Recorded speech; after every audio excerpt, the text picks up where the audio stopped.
Yeah. Expansion, contraction, expansion, contraction. You could say the ultimate is to recognize the dance of expansion and contraction, and the eternal yearning for ultimate expansion are all arising within unmoving, unchanging space. And it's the recognition of both of those together which is full realization, not otherwise. Because otherwise you end up having some kind of resistance to manifestation. You don't recognize samsara and nirvana are one, or that the goddess is to be fully embraced. The goddess is a leela, it's a play. It isn't, a play is a play. It's a demonstration, and it's a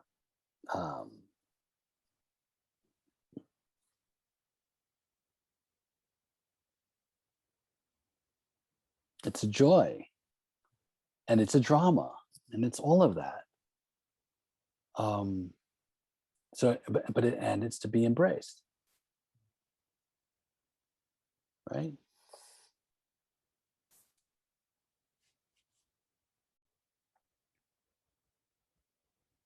Love this,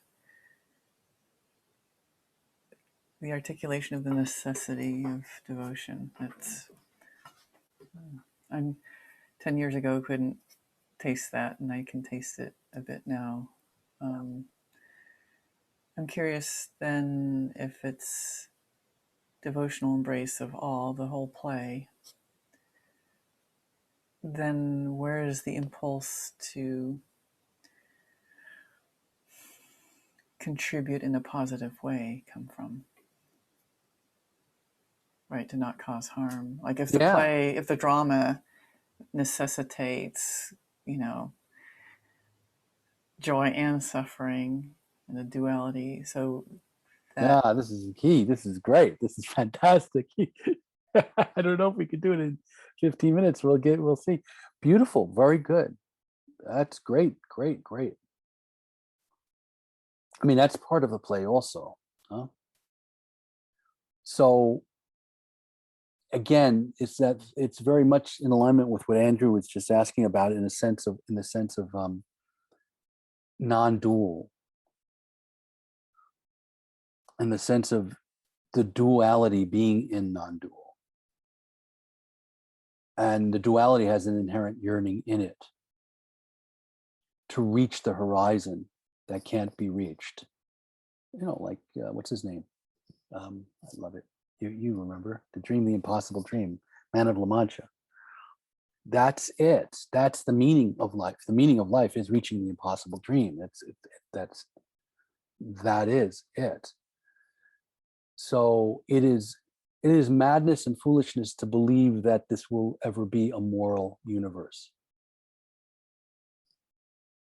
And it's madness and delusion to live a life in which you're not wishing it was and intending it to be, and doing what you can to make it so.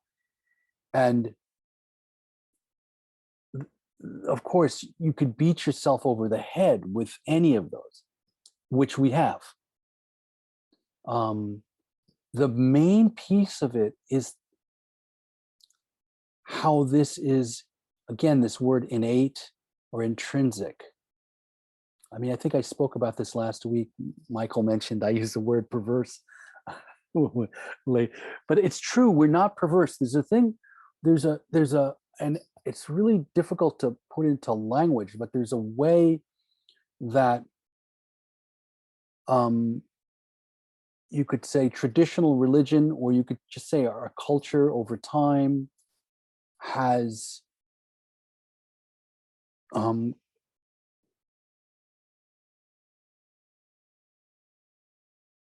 confused things so significantly because of power dynamics, political power dynamics, oppressive power dynamics. And I say that not even having to rely on conspiracy or political agendas like the church did it, or the landholders did it, or any of that, but rather that it's been you could say a human vice or a human tendency to use deep truths to try to control other people. But those truths would be there even without any of the controllers, the real truths underneath them, having to do with innate. I hate the word though. See, like all of these words are so loaded. So I can say innate ethics, innate virtue, even the word innate morality, and all of them. I go, oh, but they've all been covered over. They've been used by people and institutions and parents and all kinds of people in order to control people. I want you to be a good girl because I've got to go to the supermarket and you're driving me crazy running around screaming. So be a good girl. And automatically, what is it about? It's about controlling this child so that I can do what I need to do. That's a different level. That's control. That's a different thing than innate. I mean, there's a really good game you can play that is really highly therapeutic. And I used to do it as an actual process with folks. And it comes into session work I do sometimes, where anything, if somebody's feeling guilty or it could be anything, but it really works good for stuff people feel guilty about that they've done or that they wanted or that they have a desire for, or that they feel very uncomfortable about. And then you ask them, okay, well, what if you got that thing? No, what if you got it though? Go ahead, just for a moment. What would you get from it? Like an experience, what would it feel in like your body? What did you would get for it? Well, if I got that, I'd have this. Okay, that's the reason you want that thing? Like you want to rob that bank? Yeah, because I would actually have enough money that I could, and then it'd be relaxed. Okay, then what if you would relax exactly the way you're speaking about? Then I would feel like life is not such a pressure. Oh, then if you keep asking why, why, it ends up with what the pre-Christian Greeks call the virtues, or what the Buddha's, what Buddhists talk about, all the ethics and all the ethics and virtues of all of the traditions. Patience, kindness, goodness, faithfulness, gentleness, self-control. All of these things end up becoming clearly what we want, what we wish we were free to pursue. Even you can go to the worst prison and you could find somebody who did horrendous things. And if you had enough patience and time, and they had enough patience and a willingness to go through it, they would find peace, love, kindness underneath what they were after, no matter what they did.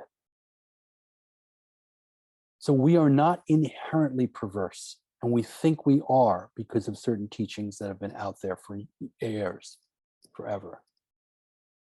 And there's some part of us, even the people who aren't in prisons, who think that we're inherently perverse. There's some, because we know our own minds, we know our own desires, but we don't go deep enough to understand what we really want. And this is intrinsic to us. This is inherent in us. And so, I mean, years and years and years ago, you probably remember this essay. I wrote this like, I don't know, how long, 15 years ago at least, where someone says, well, I look at all the horror in the universe and I say, where's the heart in the universe? You say there's a heart in the universe, the heart of love. And where is that? I look at the universe and I see all this thing and I go, right there. You see you right now going, where is that? That's the heart. You are the universe. You are not separate from the universe. You're like the universe made an earth and then evolved a person, and there it is. The universe is being you. What do you think you are? You're just part of the universe, and that heart is there, and it's going, where's the love? And there it is. You are the heart of the universe. You are the compassion of the universe. and it's intrinsic to what you are. It's innate in what you are. This is what for my money, this is what Genesis means when God said it's good. It's good, it's good, it's good, right down to, and then he created humanity, male and female, he created them. It's good. All of it's good. From the top to the bottom, all the way through, always was. Originally, always good. And it wasn't ruined irretrievably because somebody ate some fruit. It's good innately. But we have to go underneath all of it deeply.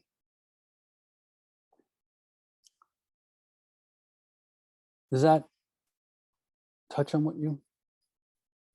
Yeah. It's your nature. It's our nature. Really. And they used to call it that. The ancient Greeks, they go like I've been likened the Stoics and pre-Stoics before that. They talk about nature. They call her a goddess, and they say that when we are deeply in touch with ourselves, we are obviously nature herself, and it's our nature to manifest these virtues. And every way in which we're not doing that is some level of unclarity that has to be felt into and dealt with. So, but it's when you think of the virtues as something you have to superimpose on yourself, when you haven't examined feeling wise what you are, then it becomes really problematic. That's the hypermasculine and the control of human beings by each other, and control of ourselves by ourselves, kind of taking the whip in our own hand and hurting ourselves. So,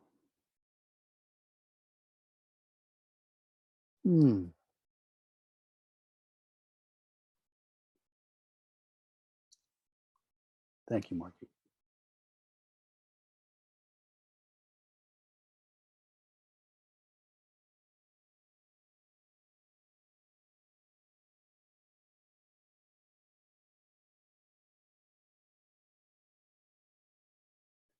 No Abode, that's the name of the book.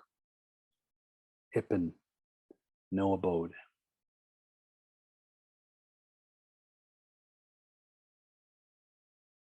Devotee of Amitabha, who it's transcended every tradition. You read his stuff and wow.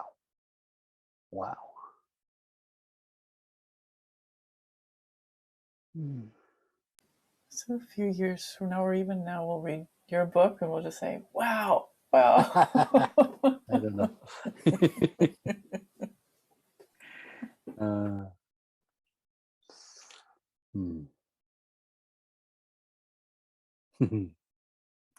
Thank you, everybody. Thank you so much. Thanks, Margate. Thanks, everybody. Wonderful.